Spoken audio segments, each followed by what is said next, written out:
You've been what? I have been texting back and forth with Pat Pirelli. The tire maker?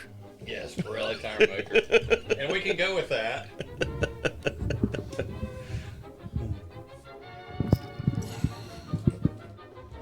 You get tires put on your horse there, Mike? Yeah. Yeah, that's it. How was that? Yeah, sure. We can put tires on horses. Yeah, we can do that. Isn't that how they started out? Didn't you have an ad or something a long time ago for, it was a Michelin? Goodyear. Didn't they have Goodyear?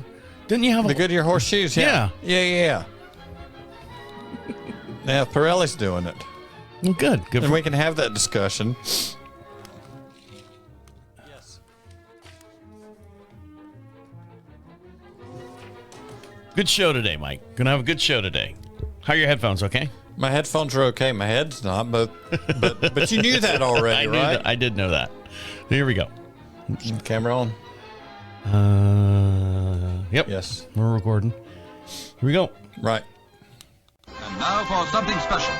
The unit is self-contained with its own saddler, farrier, wheelwright and so on.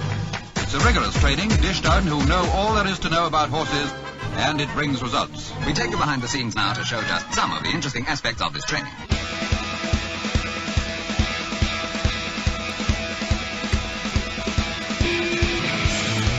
Welcome back to Equine Dynamics with Mike Stine, the award-winning #1 podcast to create sounder horses from the ground up. Mike Stine is a registered journeyman farrier with an APF1 accreditation. On this week's show, talking terminology. There are many uses of the word carriage, and we'll give you one that we prefer here on the show. Also, the influence of an uneven or crooked carriage on a hoof shape or angle, and also a short video of medical maggots. All this and much more will be discussed here on Equine Dynamics with Mike Stine. And over my far inside is Mike Stine. How are you? I'm doing okay, Travis. How are you? I'm doing good. I'm doing all right. You don't sound okay, Mike. Why not? You sound defeated. What happened? You're like, I'm okay, Travis. Okay, How are you? How are you? I'm doing I've been good. defeated. Well, I've got something to perk you up. Okay. You have become an inspiration. Okay. You have become so much of an inspiration that my wife actually is taking her educational towards the equine world another step. Another step? Yes. Now, she's listening to the show. One giant step for man. One giant leap for all horses. Yeah, something like that. So she is now, as you know, she's getting really, really into the training, the what is it, contests? Her showing. She's doing shows. She's spending your money. Yeah. And lots of it. She's doing the show circuit right now, and she's really getting into it, and she really, really understands the basics. I say the basics. She's a little bit above the basics as far as knowing all the horses. I'd say better, yeah. Yeah, better than most riders and Right. most owners would have. And she just went to like back-to-back clinics. She went to another Richard Malgrim clinic the other day. She went to another a body worker clinic to show a little bit more in depth and detail as far as what to look for in horses and all that. She was so inspired, Mike, that she went out. And when I say went out, is that mine or yours? No, this is mine. Wow. Do you have this one? Yes, I do. Do you really? I've got a library of stuff like that, yeah. Well, she went out and purchased this book, and her goal was to read either a half a chapter or a full chapter a day or at night, while you're waiting for, your sleeping pills to kick in at the end of the day. Right. She's going to read some of this in the middle of, her goal is to read some of this during the year. Because she wants to learn, or it's an excuse not to talk to you? No, probably both. Oh, yeah. I'm just making sure. So her goal is she went out and bought this book, and I'm going to pass it over to Mike, and we're going to stick it on the camera there. That is very good for... No, put it on the ground there, Mike. We spent all this money on the cameras and stuff. Spin it around so you can look at it. Spin it around so I can look at it. Yeah, there you go. So this is the... Read what it is, Mike. What book did she buy? This one. Okay. It's the Illustrated Atlas of Clinical Equine Anatomy and Common Disorders of Horses, of the horse. Right, and I think there's a second a second part to this, I believe, if I'm remembering right. And if kind of thumb through the book a little bit so people can see on the YouTube channel. And don't forget, for every podcast we do, we have a matching YouTube video as well. And you can see this in real time as we're talking about it here on the air. Just search Equine Dynamics Mike Stine. So as you're looking at it, it's these beautiful glossy page pictures and then descriptions and everything down below. And it gives a breakdown of just about the whole entire anatomy of a horse. Right. And I think the book was maybe $30, and it's not like a bounded book. It's a binder. It's got like the spiral binders on it, so it's made to be flipped through all the time. It's made to be marked on because it's got these high glossy pages, beautiful artwork, beautiful pictures, beautiful diagrams. And I was kind of like, oh, this is really, really interesting. I wonder if Mike has this book. Yes, I do. And you say that you do have this book, and you said there's a continuation of this book as well. I think there is. If it's not this one, it's another one I'm thinking about. But this does have some good illustrations, and I got something I'm working on for you. For me? Well, sort of, for the program. Give me that so you don't knock the thing. Remember our friend Sammy we spoke to? Sammy, yeah. We spoke to him last week. Yes, we did. How's he doing? Sammy's busy. Sammy's very busy. But the model that Chris Pollitt has made, with all the tendons and ligaments and all that. Don't move.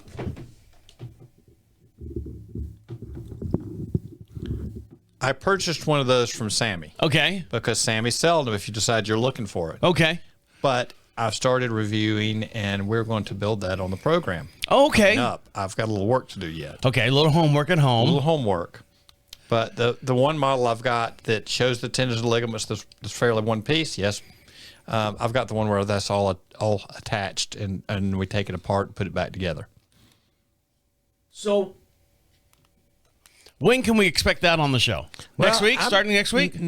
Probably not, because I'm going to have to take it apart and put it together a few times before I bring it on here, because there's a lot to it. Well, you got a lot of miles on the road, Mike. You can drive. Do that while I'm driving. Yeah, put it cruise control. I mean, it's nothing but a bunch of 2-lane country straight roads back here. Our friend Chris Pollitt from Australia did that through MRIs and everything else to build this leg, and there have been pieces that they laser printed and then they've molded and everything else to build it, and so you can attach all the tendons and ligaments and see how the joints function and all that deal.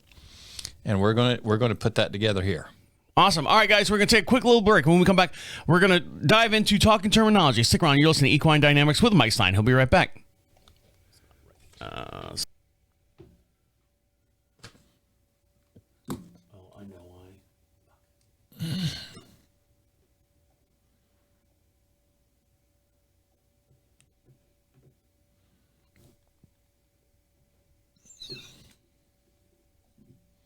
Want some bad coffee? No. This is the lukewarm version. 3 days old. The good stuff. It's not the Luke Combs version? No, not the Luke. Yeah. 3-day-old coffee. It's not good until it's at least 3 days old. When they have stuff growing in it, it's even better. Hold on one second, Mike. Of the horse. Right, and I think there's a second part to this, I believe, if I remember right. And then kind of thumb through the book a little bit so people can see on the YouTube channel. Welcome back to Equine Dynamics with Mike Stine. Don't forget, you can join the podcast. The way you do that is go to equinedynamics.com. At the very top of the page says, join the podcast. Hit on that little that tab up there. It opens up another page. You can see all the different podcasts that we've been doing over the last 4.5 years or so. And you can leave a message. Your voice can be heard right here during the podcast. Hit that, says record, listen back, and then send. You can be anonymous if you want, and just ask Mike Stine a question if you have any out there, and we'll answer them on the air. We broadcast every Monday morning at 9 a.m. Eastern Standard Time. It really doesn't matter how silly the question is. We'll give them some kind of an answer. Well, right? I mean, just a quest for knowledge is always looked up upon instead of down upon. There's no dumb question. Well, actually, the only dumb question is when you don't ask, right? Exactly. And we broadcast just outside of Charlotte, North Carolina, in a beautiful little town called Marshville. And my very own dumb question over there is, Mike Stine, how are you? I'm doing good. I got dumb questions for you. Well, hopefully that first segment went well after behind the scenes and stuff. And don't forget, for every podcast we do, we have a matching video over. Oh, you know what I need to do? What's that? I need to hit record on this. And then we can hit record on... and then we can hit record on that and get everything started. Now we're good. See, Okay. I got all my everything. We're starting over again. No, we're still going strong. So don't worry. Okay. And don't forget, for every podcast we do, we have a matching video over on YouTube, and you can see this all in real time as we're talking about it here on the show. The show's slowly going sideways this week, Mike, but we can hopefully stand it back up. And Sideways is going somewhere, though, right? And getting it going here shortly. All right, so this week, it's been a while. This segment is called Talking Terminology. And for our new listeners out there, basically what it is if you hear any barn talk going on wherever you're at, if you got horses and the vet says something funny or says something you're not familiar with, or when your trainer says something, or just anyone in general when you're around horses and you're just too shy or just too nervous to ask exactly what it is, or I no, make up words so they think I know what I'm talking about. or know exactly what the word is, the definition of, instead of just the hearsay of what the word is. We kind of break those terms down for you, and that's our segment called Talking Terminology. So this week, the word that we're looking for, the word that we're going to discuss is carriage. Now, when I hear carriage, I think of two things. I think of one, a baby. Right. And then the other one is like an automobile, the carriage of an automobile. Which one is more close to what we're talking about? Is it the baby or the car carriage? That is interesting. It's kind of funny you bring up the car thing because WW was a friend of mine that's gone back home to Montana some years ago. Wait, what's his name? WW, Wayne Wagner. Okay. WW Power Plants. Okay. And I was building race engines. And but talking about getting the horse to carry themselves, he said it's like setting up the suspension on a car. I said, what do you mean? He said, the horse that is twisted goes left or goes right or whatever it may be, which is true. Or, you're shifting weight to the back end, you're changing spring pressure, you're changing it, adding some wedge here to get the car where it performs in a certain way. A road course car would be totally different from an oval track car. And, I'm afraid that a lot of our horses that we're trying to get to go where they can go in a straight line are set up like an oval track car. They tend to want to go one way, and they're bent one way, and they're uneven one way. So what we want to do is square up the horse and get the horse where the body is straight in line, and the horse can go straight. That way it can work towards going either way equally as well. So the definition I have on my handy dandy lift and carry. On my handy dandy cheat sheet here is we use carriage in the relationship to the movement of the horse, the manner of carrying the head and the body, and that's the carriage. Well, it's like what Richard and Simon were working on, getting the horse to carry itself forward instead of falling forward. That's how I see it. And that's Richard Malgrim and Simon Kokoza we've had here on the show. Yes, a vapor locked. Yes, it's exactly what we're talking about. But the whole thing to get them to lift their body, build the core, pick themselves up, and carry themselves through. The legs, you can't get the legs moving correctly without the body being up and out of the way. Now, something in that book that we have here on the program, right, which I'm going to show here in front of the camera, which is the Illustrated Atlas of the Clinical Equine Anatomy and Common Horse Disorders. I'm going to put the link up on the YouTube channel so you can follow this as well. Yep.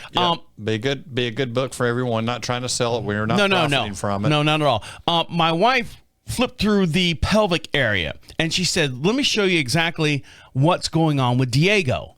And she said, basically, when he was a baby at some point, he must have tripped and fell and hyperextended his legs straight out. You ever just seen a dog on a hot day go out in the grass in the yard and just extend his back legs straight out and just lay with his belly on the ground? So she was saying that that's probably what happened to Diego. Something happened and pulled those muscles and those ligaments on his hindquarter. Right. And now we're trying to build that rump back up on the back end. Is that part of the whole carriage assembly that you're trying to fix? That is part of the carriage assembly we're trying to work on with him, is get him stronger through the stifles and some flexion back there. And I think with some changes we've made, we've got him flexing and coming off the ground better. I don't try to speculate. I used to, well, this must have happened at this point. We don't know. No, we don't know. But we know where we are with the horse standing in front of us at that moment and know the direction we need to go with it. So I don't, people get these debates on how it happened. It's like, we'll never figure that one out. But I mean, the injury, when she's gone to all these different clinics and all these different things, the injury they just kind of, like you said, just kind of go, okay, well, this injury, usually what happens is this leg gets hyperextended out that way. Whether that happened or not, we don't know, because we weren't there every single day when Diego was when he was born. And when they're young and they're out in the field, especially if they got buddies, sometimes they are a little suicidal. I mean, it's just like, wow, how do we have horses, right? Right. All right, when we come back, we're going to dive into the influence of the uneven and crooked carriage of the hoof shape and angle. So stick around. And it's an article from the American Farriers Journal that Mike has as well. So if you're not over on YouTube, jump on over there right now and join us over on Equine Dynamics. Mike Stine over on YouTube as well. So stick around. You can see the full-length podcast over there. You're listening to Equine Dynamics with Mike Stine. He'll be right back. Okay, I think I got everyone on the same page now. Everybody's on a page. On a page. Is this my pen or something I dragged in? You know what? That's something I threw up there if you wanted to use it. Okay. Don't steal it. I'm going to tie a chain to it. It better be a big one. You can have it if you want. I don't want it. I'm not taking your pen. This is the only pen I care about. I'm going to swap them. I'm going to take that one. This is my pen. There are many pens like it, but this one is mine. You've got a pen obsession. Mm-hmm. No, I just like the feel and the flow of this pen. It's a gel pen. It's the way it comes out. I like it. Okay, you ready? Yeah, I like pens, depending on how much it makes my writing look like a doctor. Welcome back to Equine Dynamics with Mike Stine. Don't forget, he's got a Facebook page as well, along with his YouTube channel, and you can check him out over on Facebook. Just search Equine Dynamics Mike Stine, and he posts a bunch of different articles up on his Facebook page, and they're interesting articles. They're educational articles, so if you want a good furthering education on a daily basis on your Facebook feed, and you're getting tired of all the old, cramming news stories and death and destruction on your Facebook page, give Mike Stine a subscribe over there. It kind of lightens up your day a little bit. He doesn't post not personal pictures of family pictures or anything like that. He just takes pictures and does actual furthering education over on his Facebook page. And my very own death and destruction over there is Mike Stine. How are you? I'm doing good, Travis. How are you? Well, the show is going. I ran over your rock this morning. You ran over. I know you smashed one of my designer rocks that I have out there in my yard. So we could have said that's the way the day was going to start off when you hit my rock. I told you hit my favorite rock over there. Mm-hmm. So we're going to discuss right now the influence of an uneven or crooked carriage, and we do have some. Are we doing the X-rays on this one or no? No. This is the X-rays are with the next round of stuff. Okay. In the next segment. All right. So we do have X-rays coming up here shortly, but right now we're going to talk about the unevenness, and this is an article from the American Farriers Journal of March. Deb Bennett article. This is Deb Bennett, and it's from March 2025. And what are we talking about? What is Deb Bennett talking about? Or Bennett talking about? Bennett. The alignment of the body and the effects on the hoof. And I did have the pleasure of going and listening to Deb Bennett at the Hoof Care Summit. I actually got to sit down to dinner with her a little bit, and was interesting because I've always followed some of her stuff, and she's written some interesting articles and definitely gives you something to think about. But the whole thing with the body alignment and the shape of the hoof, and she talks about the hoof being shaped like a cone, and the pitch of the cone as far as into the ground. Now I'm gonna switch over to camera 9 here, so we can put that we pay all this money for all these cameras and stuff, Mike. They are like the big news quality cameras, right? Just like it. So we have this picture from the article over on the YouTube channel. So what are we looking at here? We're looking at the whole angle of the pastern into the ground and the hoof. As that changes, how that affects the hoof. But if you take that a step further and you go up into the shoulder and you look at the angulation between the shoulder joint and the elbow joint and what the pressure that has on the ulna on the back of the leg, and your deep flexor attaches there, and the deep flexor muscle comes all the way down and attaches into the bottom of your coffin bone. So if that's a really low flat angle, that creates a lot of tension in that alignment, which affects the pressure, especially looking at your high-low horses. If you look at that alignment in the shoulder from left to right, it could be very different. And to get a horse to move straighter, we need to get that to even out. in the upper body, and that's a bad posture thing. But it makes a difference in the wear pattern of the hoof. Same thing with the back foot. If pelvis is dropped and rotated out as compared to the other side being aligned more with the body, totally different hoof, totally different pressures on the hoof, and it makes a difference on how the hoof grows. Looking at these are some drawings we did when I was out at Doc Redden. He always has you drawing pictures. And these are your drawings. And these are mine. They're not pretty, but they're there. And we'll just for the sake of, okay, I'm making a mess. It's all right. You're fine. I haven't done anything to prepare. But if we have, and your pen sort of works. Draw it real quick. Okay. A hoof capsule, and the longer, the lower the angle here, the harder this will run on. Your heel will run under, or want to run under. Is that crushed heels? Crushed heels, yeah. And if Yes. you get a little higher, it will be further up. Also, when you're looking at this, we're just talking about the low foot versus the high hoof. If your pastern sets in here versus here, completely different pressure on the hoof. Your more upright feet, the pastern will set forward, and your club-footed, it gets way forward. So, she's talking about the heels, the angulation of the heels on a normal hoof being straight with the dorsal wall. I don't think I've seen that on much any domestic horse anyway. I have had the pleasure of spending some time with some Mustangs and fairly fresh off the range. Now they were playing passed out for us at the moment, but that's a very well constantly groomed horse in the rough environment, because the ones I looked at were out of the Nevada lava rock country. But and they were also a very different hoof than the domestic horse because of genetics. Because some of these horses that we're keeping wouldn't have made it out there because genetically they couldn't have stood it. But this whole angle has to do with if you got one the pastern comes in here, and then they're over on the shoulder and the shoulder's locked down, they're going to mash the back of the foot pretty hard. If the pastern's up here, same thing. But if a horse in the front end, if you look in front of that scapula up high, if they're locked up tight there, they're putting down a lot of down pressure on their feet. If that muscling in front of the scapula will move and you got full rotation of the scapula, it's a whole different deal on impact and how much compression you got to deal with, which very much ties into the back end of the horse. Which is part of the carriage. Which is part of the carriage, yes. They got to be able to lift themselves off the front end to carry through. And, a horse that's locked up in the lower pelvis, or locked up in the pelvis and the SI, and their pelvis pushed out behind them will drive the hind leg straight, and same kind of deal there. If they're straight, you don't get flexion in the pastern. You don't get flexion in the stifle joint or the hocks. And if the pelvis can roll, it will start flexing the stifle and the hocks, and then the back will lift. You got to get the back to lift to get them off the front end.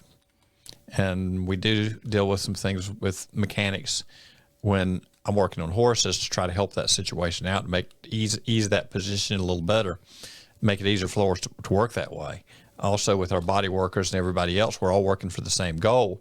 And, we're working together, We're all in it for the same deal, including your trainer, including your wife with what she's doing with Diego and Brett and everybody else involved. But it has a direct impact with feet. And I've seen horses over years where we swapped riders and went to a less balanced rider, and all of a sudden I'm chasing more foot problems, or get a saddle out of the way so the horse can start moving. The feet change. All right, guys, we're going to take a quick little break, and when we come back, we have a video to show you. So if you're a little squeamish at heart, it does deal with medical maggots, but the miracle of what they can do. So stick around. You're listening to Equine Dynamics with Mike Stine. He'll be right back. Amy's got a horse show this weekend, Friday. Okay. Let's see how things are going. I completely changed the setup on the back end. Yeah, that's why she wanted to talk to you, or you guys need to talk so she could, Right. do her thing and know what's in her mind or the horse's mind, which is probably nothing. Well, I know it's in the horse's mind. I want treats. I want food. I want to eat stuff. You know. I'm tired of putting up with you. I was trying to think. She told me something about something. I was trying to think something funny. I'm like, oh, I should have told Mike that. Oh, I don't remember. Nah, he's trying to be a good boy. I know it was a beautiful day this weekend. Right. It was a beautiful weekend. And Amy was riding in the covered arena, and, she's looking out where Brett's place is at. It's all wide open. And she's like, no, we're not in the covered arena today. So she went out in the open arena. Outside the arena. Yeah, that's beautiful. Beautiful out there. You see, they got this place going up here. This equestrian, the barn up here on the right-hand side. Have you seen it? You've seen it. Barn up here on the right-hand side. It's brand new facility up here on the right-hand side. Of your house? Yeah. Okay. You go up the road right here. It's not even 2 miles on the road. It's set back. It's a big, huge white barn on the right-hand side. On the road going out directly across? No, if you're going... Which road are we on? Olive Branch. Olive Branch. Just take Olive Branch going out that way. It's like 2 miles on the right-hand side. Okay. It's set back a little bit. It's a huge facility. And that's all it is. It's a equine facility. Okay. You might want to go over there and hand your business card out. I'll put your business card out. Well, Amy says once she starts, they've got a couple pastures already. They've got a huge indoor or outdoor arena right now. She says as soon as she starts seeing horses over there, there's like 4 horses over there now. And back towards Monroe or back the other way? Back towards Monroe. Okay. I just don't go that way. Yeah. Well, when you leave, go that way. Yeah, take a left, go about 2-3 miles up the road, and then you can turn around and come back if you want. On the right-hand side, there's a huge facility, big gates and stuff. So your right or mine? My right. Okay, good. Which is always right. Yes. So you can check that out as well. All right, you ready? Let's see. Make sure that we have the right. Is this where we want to go? That's where we want to go. What are we doing here? All right, you ready? Yes. Here we go. Welcome back to Equine Dynamics with Mike Stine.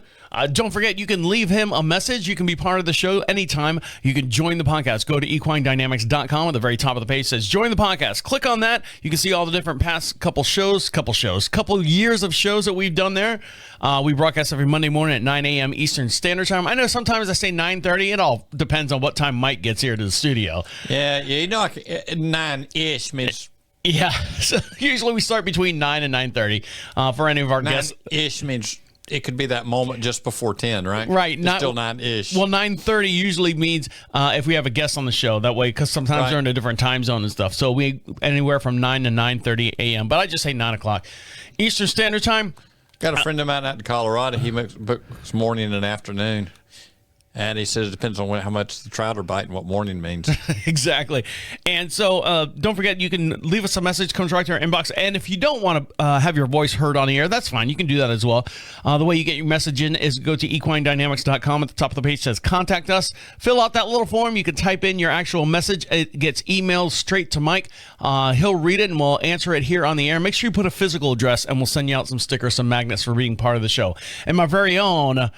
part of the show over there on my far hand side is Mike Stine. How are you? I'm doing okay, Travis. How are you doing today? I'm doing better. Everything's calming down. Good. I'm getting over that you crushed my favorite rock that's out there. We didn't crush it. You just kind of dragged it across. Hit the brakes and plowed it through my concrete out there. Beside the concrete. It was just a land scraping, a rock. I was waiting to grade that part of the property later on today. Right. Well, now I'll give you something to do. Now I got to do it twice over again. Mm-hmm. So now we're going to talk about...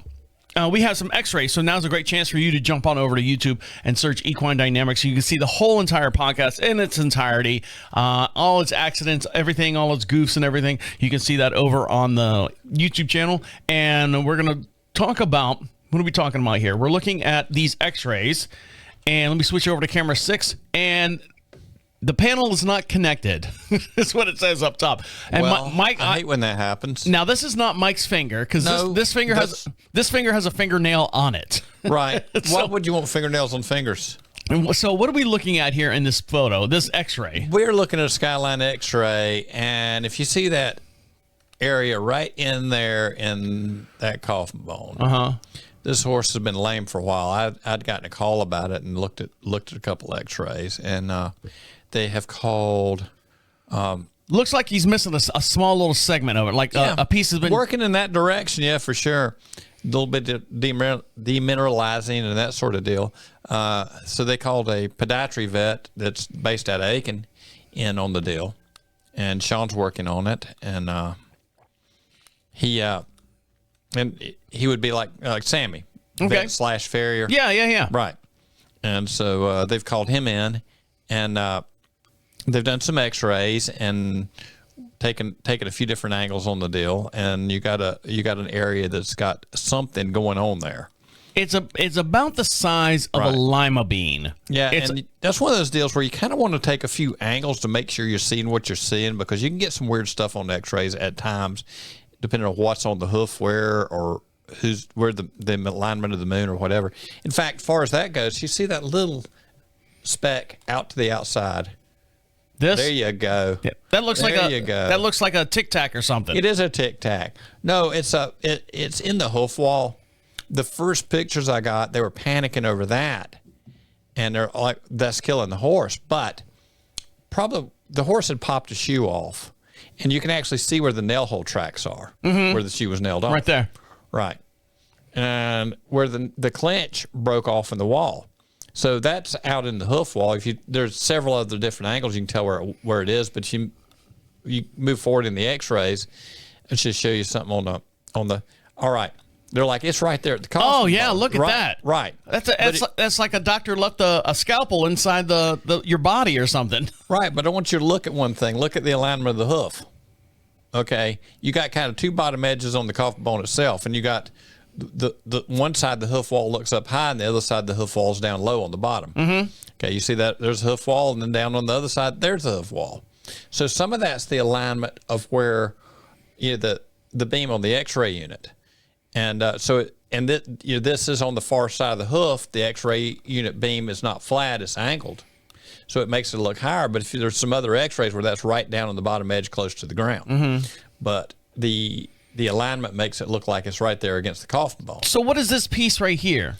Well, you know when you clinch the nails off? No, I've never done that before. You haven't? No. I've done it a lot of times. Okay. But that is probably the clinch on the nail popped as the nail went back through, and it's probably sitting in the nail hole track, and this is what's making my horse lame on the original X-rays that were done before Sean came in. And I'm like, well, back off a minute, because I've had plenty of horses that snapped a nail off.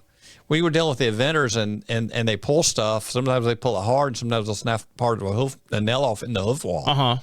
And as long as it's in that area where you drove the nail, it's the same thing as you drove the nail. So it's they're in a panic over that being the hoof wall, and that needs to come out. But it's not really. And I've removed things like that out of hoof walls at times. But if that's buried in the hoof wall, pulled down halfway down the nail hole, which it was actually, when you changed the angle, it was actually pretty close to the ground. It was going to come off next time the horse was trimmed. That it's not that big a deal, and are we going to destroy the hoof wall to get it out? I had someone years ago that they put the horse's shoes on with sheetrock screws. Then when they come and the horse walked them off, of course, they don't know how brittle sheetrock screws are. Yeah, they're very brittle. And they're like, can you come get these out of my horse's hoof? And I'm like, no. Well, you've got to. Is the horse lame? No, it's not. Well, then you need to let him grow out, because we're going to destroy the hoof to get those things out of there. And they're like, well, who put sheetrock? Well, we did, because we decided to shoe our own horse. We didn't know how to drive nails. I was like, well, okay then. Get what you get. But anyway, so the nail actually was not a problem, but if you look at that way that is pitched, it makes it look like it's right there. Yeah, it looks like it's digging right into the side of it. Yeah, and at this view, you don't see the infected area in the coffin bone like you did from up top. So let's go to this one. So this right here. Okay, that's an after the fact. Do you want the other one, or you want this one? Let's go back. Okay, let's go back. Okay, Sean had gone in, removed the dead area. And that's one of those red and ultimate boots that he's bandaged the hoof in so they can slip it in and out, clean the area, and put it back on. So how long would the horse have to wear this boot? He was in there for several weeks, and then they went to using the maggots in there. Okay. And the maggots. Why'd they have maggots in there, Mike? Here's the maggots. Ugh. They're good with French toast.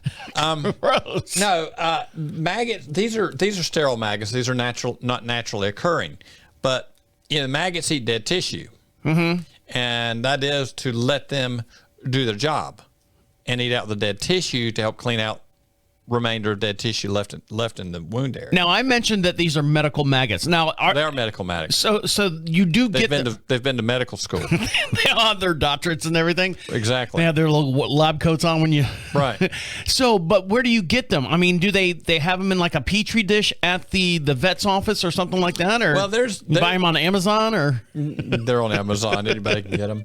No, but they can be ordered, and the vet orders them. And they clean out the wound and use them. 10 or 12 years ago, they were using these medical maggots on everything. It seemed like I don't see as much of it now as I did, but they went through a phase when that first started going that it's like everybody's let's use the medical maggots. Some people do, some people don't. The cases I've been involved in, we've gone back in and removed tissue as we needed to. I would assume this would be safer because it's only removing the dead part of the idea is to do the least invasive way possible. And these you have to go in there and these do leave maggot goo in there, and so they have to go in every couple of days and clean out the maggot goo and not disturb the maggots and kind of leave them in the hole and let them do their thing because they're cleaning it out. How long in this little hole right here? And this is part of this whole entire X-ray series that we have going on here, right? And it actually wasn't from the nail; it was from the this. Now, when the horse ripped the shoe off, was that area damaged? Possibly, because as far as that goes. Okay. But the nail itself was not into the area that was infected.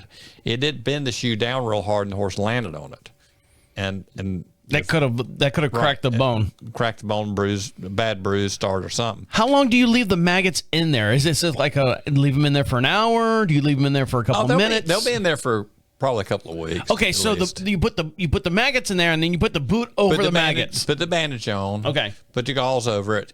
Bandage it. Put it in the boot and bandage the boot on. Then a couple of days you can take the elasticon off, pull it out, clean out what you need to clean out, and then make stir fry. Make stir fry, exactly. And then put it back on, and then you keep on, and you're going to have to make sure the wound isn't draining and all that. Don't let it close up till everything's drained out, and deal with it. So what's the latest on this horse right now? I had spoke to them, and I saw it went by for a visit after the fact, and I have not been in communication with Sean at this point. Okay. As far as you know, the horse is doing okay? As far as I know. Or you don't know? Well, what I do know is they did end up doing an infusion where they inject antibiotics directly into the leg and do an antibiotic infusion a couple times because apparently it re-erupted. And my suspicion is that the wound area closed back up, and everything wasn't completely out of there. Oh, so okay. So that it kind of flared back up. So then they did antibiotic infusion, and like I say, you got to keep these things cleaned. And as the hoof wall will try to wall itself off to protect the area. But on the other end, if there's still dead tissue in there that has not been cleaned out, it's gonna re-erupt. So it's still a work in progress. This is not like an overnight sensation. Still a work in progress. So this doesn't have to be a career-ending deal. Okay, but they're still working on it. Still working on it. Just extended. I've not been involved at this point, so I don't know the direction what communication I have has been changed about once a week is what they're going to do, and at this point I've not been involved, so I've just. At least you're on the right path. You're doing something to help the horse. Hopefully they are on the right path, and they need to follow through and keep moving forward and let the foot heal up and go from there. All right. Stick around. When we come back, one more little segment. We'll let you get back to playing with your ponies. You're listening to Equine Dynamics with Mike Stine. He'll be right back to spit it out. Yeah, I'm not doing that well with that today either. I don't know if you want to listen to him or catch up with him or whatever. Yeah.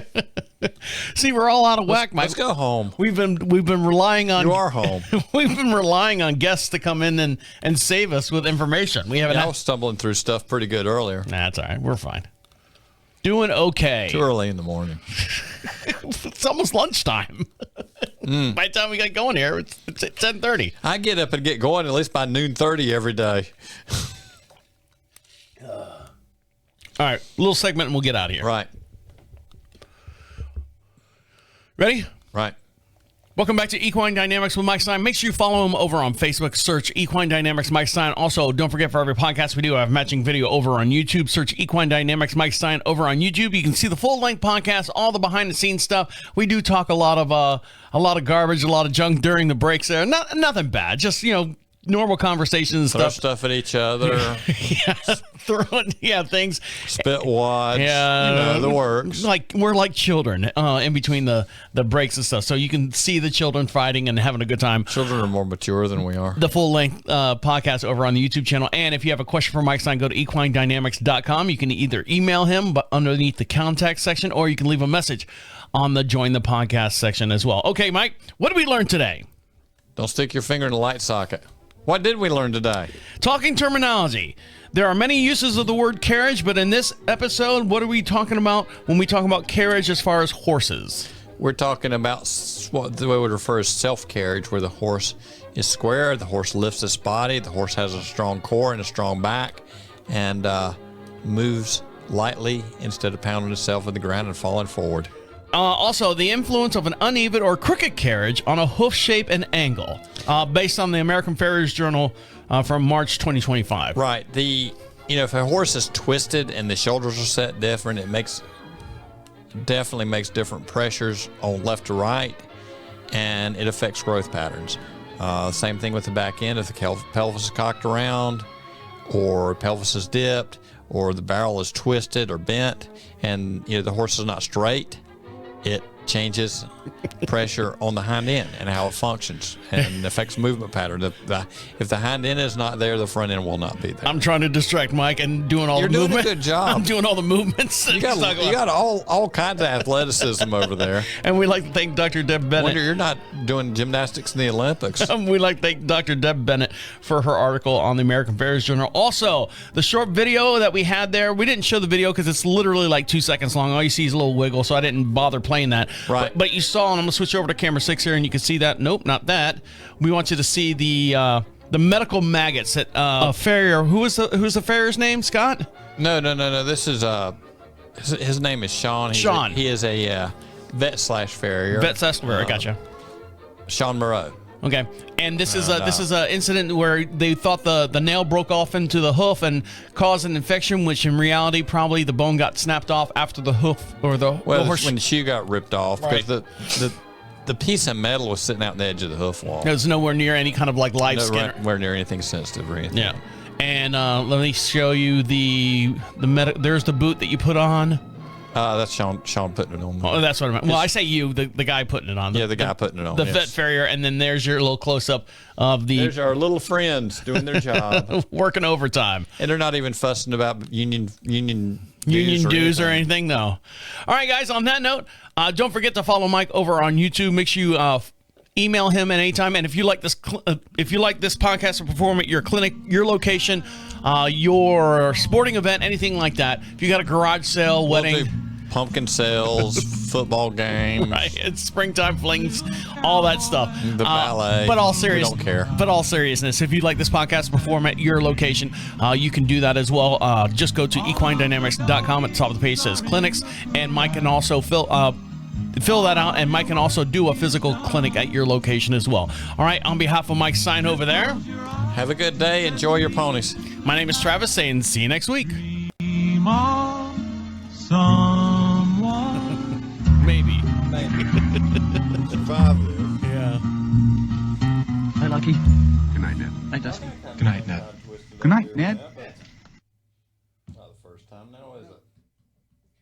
And the miracle and magical of editing, I could probably fix Some of it. 95% of that.